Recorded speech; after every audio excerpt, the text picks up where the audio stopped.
Ever get that urge, like you want to reach out, touch a painting? Not just feel the canvas, but like the textures, you Yeah. know? Yeah. Well, that's what we're diving into today, volume art. Taking everyday stuff, making it three-dimensional, incredible stuff. And get this, our guide is Dr. Vedat Ackman. He started as an economist. Talk about a unique perspective, right? Right. His book, Journey to the Sea with Volume Art, full of fascinating examples. Especially how artists capture, like, the essence of the ocean. With stuff you'd find on the beach, it's wild. So no more just imagining touching that painting. Volume art's the real deal, that tactile experience. Okay, but what is it exactly? We're not just gluing seashells on a canvas, right? You got it. Dr. Ackman, he dives deep into that sensory experience, Yeah. Think about running your fingers across, like, rough sand. Or the coolness of a seashell. Yeah. Volume art, it brings those textures right out. And he talks about how artists use sand, stone, seashells, even stuff we'd toss. Giving it new life as art, exactly. He mentions sea sponges a lot. What is it about a sponge that works for art? Well, picture a natural sponge, right? Oh, All okay. those holes, channels, almost like tunnels. Huh. Artists use that natural structure to build textures, forms.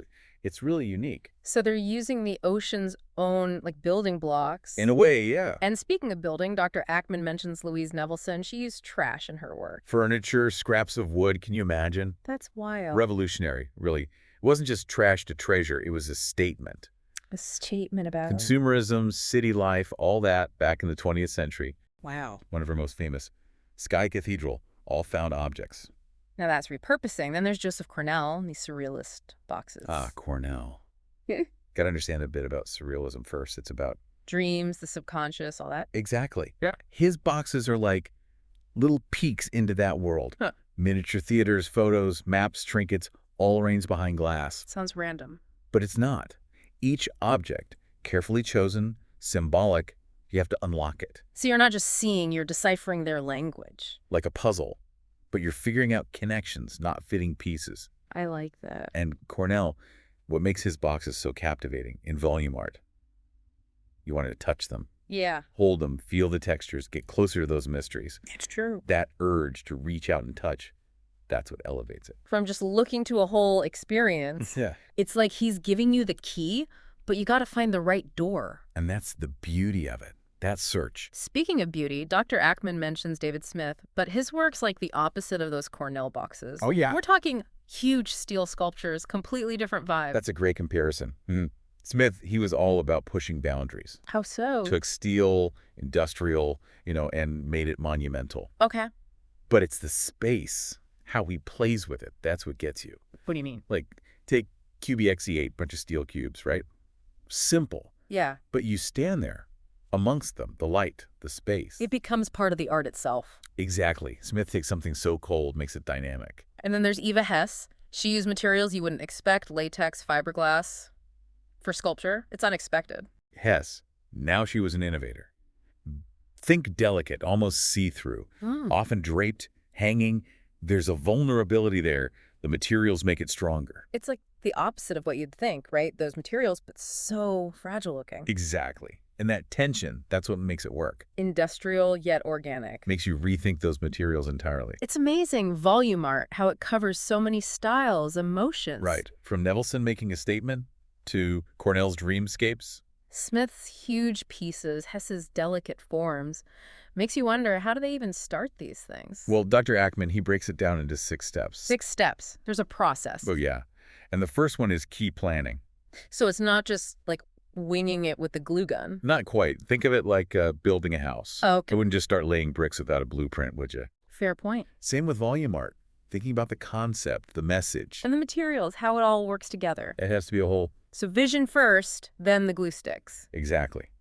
And that planning stage, bet Dr. Ackman's economics background helps. Because it's all strategy, like you said. Right. Making choices that fit the big picture.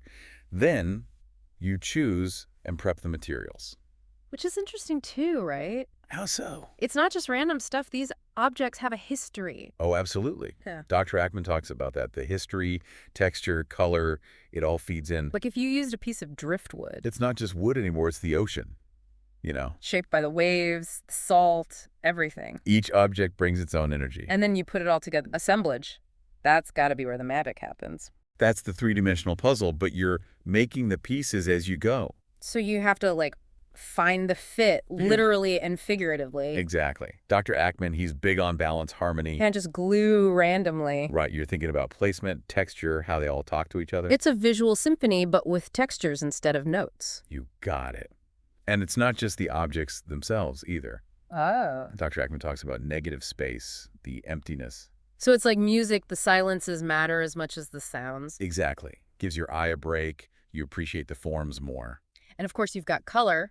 Ah, yes. Paint comes in. But you're not covering up the objects, right? No, it's about enhancing, Depth, more like a filter on a photo instead of a whole painting from scratch. It's like you're bringing out the natural beauty with the color. Exactly. It's a conversation. The objects, the colors, the shadows even. And to think, we started with, what if you could touch a painting? Right. Volume art takes that and explodes it, a whole experience. That's human creativity right there. For sure. But it's not just seeing the final thing, it's knowing the process, the thought behind it. And it starts with looking around, seeing the everyday as art. Which makes me think of Dr. Ackman, going from economics to art. There's a link there, right?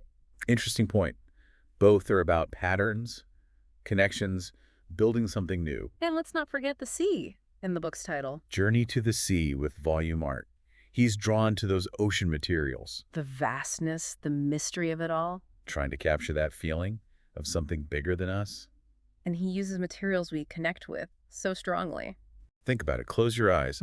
Running your hand over driftwood or sand or a smooth shell. It takes you there, those feelings, memories. That's volume art's power. Not just looking, but engaging all your senses. Which brings us to that last step he talks about, sealing the artwork. Varnish, protection. Like you're locking in those stories, the textures, everything. A reminder that even though it's tangible, it still needs care. To last, to be experienced. They're preserving something, a moment, a conversation between the artist, the materials, us looking at it. This has been eye-opening, truly. I'm seeing the world differently now. I hear that. Dr. Ackman's book, it's pure inspiration.